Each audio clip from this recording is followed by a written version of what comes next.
going on, guys? I'm Steve. Welcome back to the channel. Welcome back to another video. If it's your first time stopping by the channel, hit that subscribe button. Trust me, you won't regret it. If you're returning subscriber, as always, guys, welcome back, and I do appreciate the support. Guys, listen, I was supposed to drop the story yesterday. I was preoccupied with other stories, but here it is. Still not too late to talk about. We all remember the story I did in national news about the 4th of July shooting, the mass shooting that happened in Philadelphia. Now, there were 5 victims. And surprisingly, one of the victims, a Mr. Joseph Wama Jr., was killed 48 hours before the other 4. Now, when we all saw the story, we thought he was one of the victims that was shot on the street at that point. You know, at that time of the crime when it broke news. Come to find out, this guy was killed 2 days earlier in another neighborhood.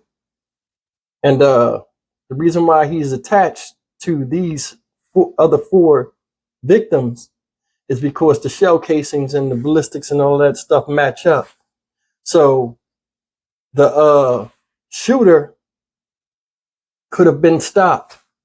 And there's a 911 call that's being circulated around there, and I'll play it in this news clip that'll show you how close they were to at least stopping him from doing the mass shooting on July 4th and possibly catching him. Check it out. Police now saying internal investigation is underway following their response to a 911 call connected to last week's mass shooting in Kingsessing. Commissioner Danielle Outlaw said this afternoon that they're looking into why officers were dispatched to the wrong address on July 2nd, ruling reports of a shooting there unfounded. In fact, the first victim was already dead at the correct address in a different neighborhood, where 4 others were fatally shot 2 days later. Action News investigator Chad Pradelli live at a vigil for the victims in Kingsessing tonight. Chad, what more are police telling you today? Brian, police are saying errors were made in handling those 911 calls, and now some in this neighborhood are questioning whether the mass shooting could have been prevented. It was like something out of the movie. I couldn't believe it. This woman, who doesn't want to be identified, says she watched from her porch as alleged mass shooter Kim Brady Carricker opened fire through the front door of 1625 South 56th Street and went in and killed Joseph Wama Jr. in the early hours of July 2nd, roughly 44 hours before he's accused of opening fire in the same neighborhood and killing 4 others. She says an hour and a half after the alleged killing, she repeatedly called 911. And I waited, but the cops didn't come. Then I started feeling guilty. So I did call the cops. And the first 2 times I ain't get no answer. And then the 3rd time they called me back and asked me the location. Instead of South 56th Street, officers were dispatched to the 1600 block of North 56th, roughly 3 miles away. It's going to be 1600 North 56th Street. That's all we have. Responding officers didn't see anything and left. Deputy Commissioner Krista Dahl-Campbell oversees police dispatch. When they spoke to each other, there was no mention of direction of north or south, just stating that it was on the 1600 block. But 911 calls show accurate address locations. Police admit they had some accurate information available. And an error was made.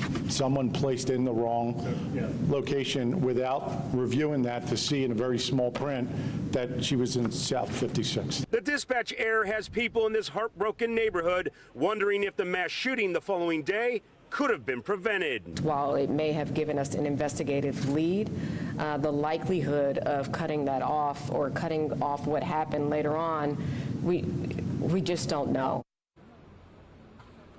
And Commissioner Outlaw says no stone will go unturned in this investigation, and changes will be made to make sure this never happens again. All right, guys, that's the news article. And all I can say is, wow.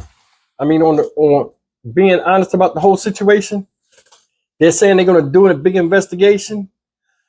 I don't know what you're going to investigate. Obviously, she heard the location wrong. Now, the only thing I can say she would be at fault is she didn't repeat it to make sure to the 911 caller who was calling in. She didn't repeat it to make sure she had the right side, because, you know, it's the north side and the south side of 56th Street.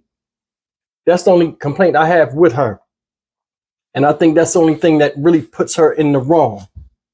Now, whether they would have caught him or not, nobody knows. But the way them houses were configured and the way Philly is, because I lived in Philly briefly, the way Philly's constructed with the way the streets are, it's a lot of row homes. The position of where that house was, he must have seen the shooter coming down the street, Kim Brady character.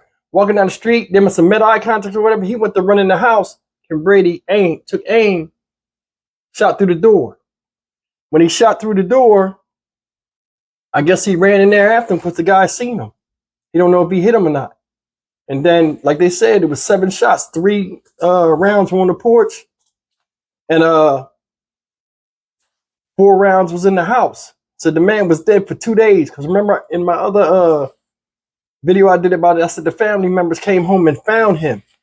So, 48 hours in the house for people to come home and find you, that's a messed up way to go. And a messed up way for people to, you being a relative to come find you like that. Kim Brady character could have been stopped. But with him being shot that first day, I don't know how the police investigation would have went. Who's to say if he could have he would have still did what he did, or they would have found him in time? Because I don't know if this guy has a criminal record and left any type of prints or anything like that. See, a lot depends on the investigation and what they see and little intangibles to whether they catch somebody in a timely manner or not. But it's messed up. This guy was dead 2 days before the rest of these people fell victim to the shooter. And it's just tragic. But I wanted to share that with you guys. I want you to comment on this. Like, do you think, I don't know, I mean, they can fire it, but I don't see her facing no type of charges. But then again, I mean, I've called 911 multiple times, like this morning. Somebody broke into my car through the passenger window. They busted the window. No, it was some kids. Busted in the passenger window. I got a Kia. So, and my steering column was open. Luckily, they didn't know what they were doing. They didn't touch they only tore the plastic off. I guess they got spooked and got out of there because they didn't know how to start the car. Now, luckily, I kept my vehicle. But I mean, I brought that up with you guys just to say this. You can't live in fear. Death can come at any time and from any angle. But it's just messed up that nowadays you can't even enjoy yourself because criminals bring the BS to your doorstep. And that's one of the reasons why I do these videos, man. It's just like stupid. It's like you can't even just live now. But anyway, I'm Stock Market Steve for the Dynamic Reason channel. They caught him. It's just messed up. A lot of people lost their lives before this happened. But who's to say?